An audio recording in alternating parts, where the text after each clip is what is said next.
বিসমিল্লাহির রহমানির রহিম। প্রিয় সাংবাদিক বন্ধুগণ, আপনাদের সামনে এবং আপনাদের মাধ্যমে সমগ্র জাতিকে কিছু ইনফরমেশন জানাতে চাই।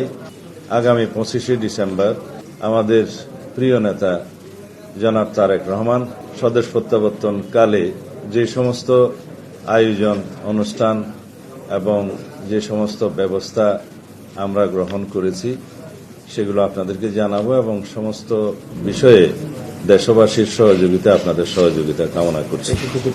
আমাদের ও দলের পক্ষ থেকে আপনাদের স্বাগত জানাচ্ছি এবং কৃতজ্ঞতা ধন্যবাদ প্রকাশ করছি।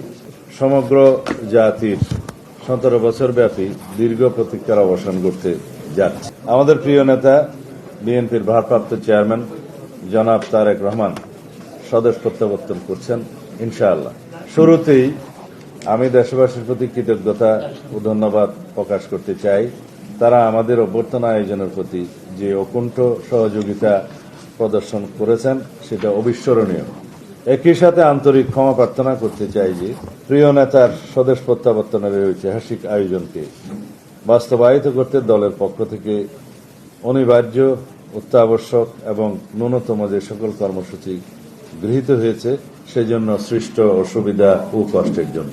আপনারা জানেন, তিনি ইতিমধ্যে তার স্বদেশ প্রত্যাবর্তনের দিনে লন্ডন হিথ্রো বিমানবন্দরে প্রবাসী নেতা, কর্মী, সমর্থকদের উপস্থিত হতে নিষেধ করেছেন।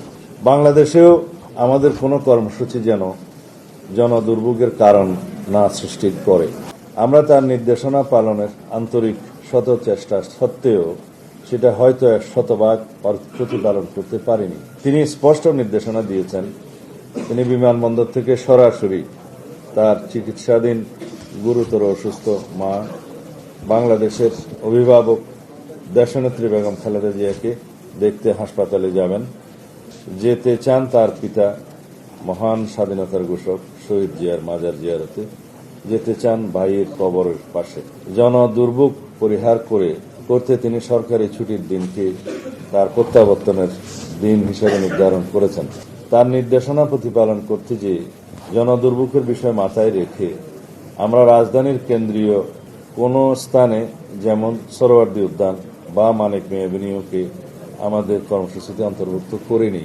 রাজধানীর এক পাশে অপেক্ষাকৃত কম জনাকীর্ণ ও 300 ফুট প্রশস্ত 36 জুলাই মহাসড়কের শুধুমাত্র এক পাশের সার্ভিস লেনকে অতি সংক্ষিপ্ত এক গণ অভ্যর্থনা হিসাবে নির্ধারণ করেছে।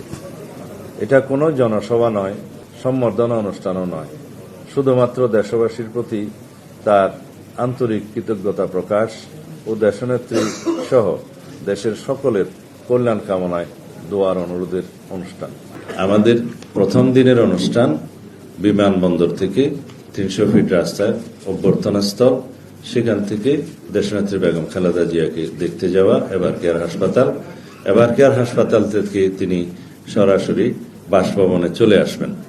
তখন বিমানবন্দর সড়ক হয়ে কাকলের মোড় হয়ে গুলশান 2 নম্বর হয়ে তিনি বাসভবনে চলে আসবেন।